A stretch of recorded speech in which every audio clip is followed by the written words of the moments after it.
Back at Phoenix, the NASCAR Featherlight Southwest Series going racing in the Checker 300. Green flag in trouble on the front stretch. Corelli's in trouble. Cars spinning and crashing everywhere. 3, 4, 5, 6 involved. Make it 7, 8, and 9 as a huge pileup on the restart. Jams the front straightaway between the inside and outside walls, and all kinds of cars torn up. Wow. That was a big one. All right, that is the 37 is Keith Spangler. You see his front end is heavily damaged. The thing I'm looking for out the window here is to see if any of the point leaders got caught up in that, and I don't see any of them involved. It looks like Portengay and Kanke all got through okay, and Metcalf. 18's John Baker. He's just pulling away from it. 51, Brian Hoppy was into it. His car is badly damaged. 25, John Dillon was in it. There you see Hoppy coming out of his machine. Oh. And Corelli all torn up. Yep. Left front tire just hanging there. He's not going to win it today. Not a good sound from inside that race car. Tough break. Big crash on the restart. There's John Dillon, Boise, Idaho driver out of his machine. Former Northwest Series champion. Hoping for good things here today. Obviously frustrated at the turn of events. And Rick Corelli. Look at the right front wheel. It's not turning at all. Yeah. At all. Yeah. He's got big trouble. Corelli running third when he crossed the start-finish line last time. Unfortunately, he was headed from the outside toward the inside wall after being swept there by another car. Glenn? Going up. Yeah, guys, it's I'm looking at the car. The left front tire is laid way in at the top. The rear end is bent in the car.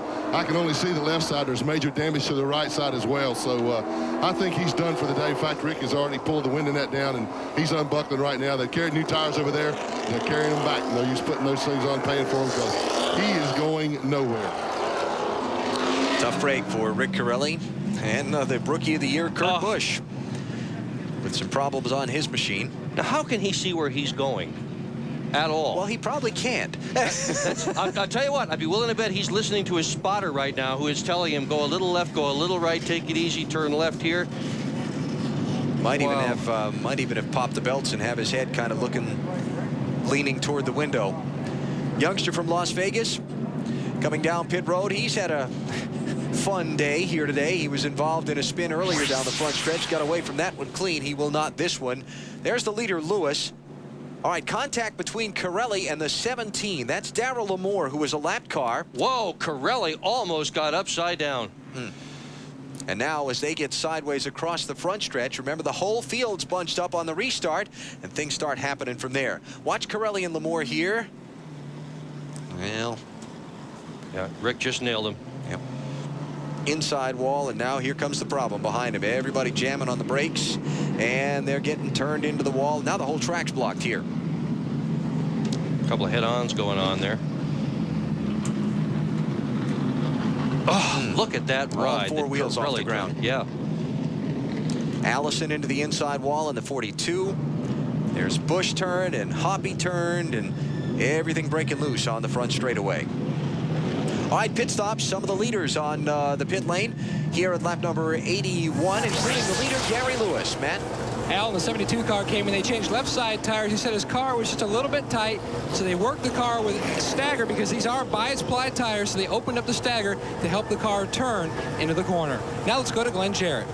Hey, thanks, Matt. You know, guys, I was telling you about the major suspension damage on the front of Rick's car, Rick Corelli's car. After seeing that replay, we can see why. Man, what a wild ride. I tell you what, it was one of those deals. I tried to get on the outside of the lap car there, and, you know, he'd come up a little bit. We touched, he came off the wall, got me. It flew through the air. You know, I probably should have waited a little bit, but unfortunately, we're trying to go for the win and get up front. But, you know, I've made a heck of a mess out there. I'm sorry for a lot of guys who were running out there, but it's part of racing. We got to get up there, and, you know, when you're on the outside, that stuff happens.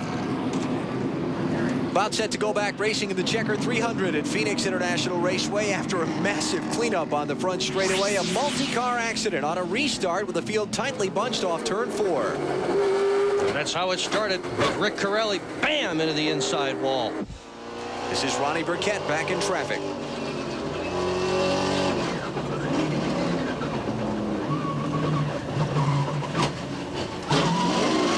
Wow. Nice job.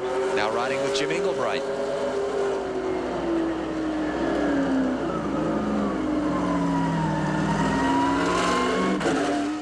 little bit farther back in traffic, this was Damon Lusk's view.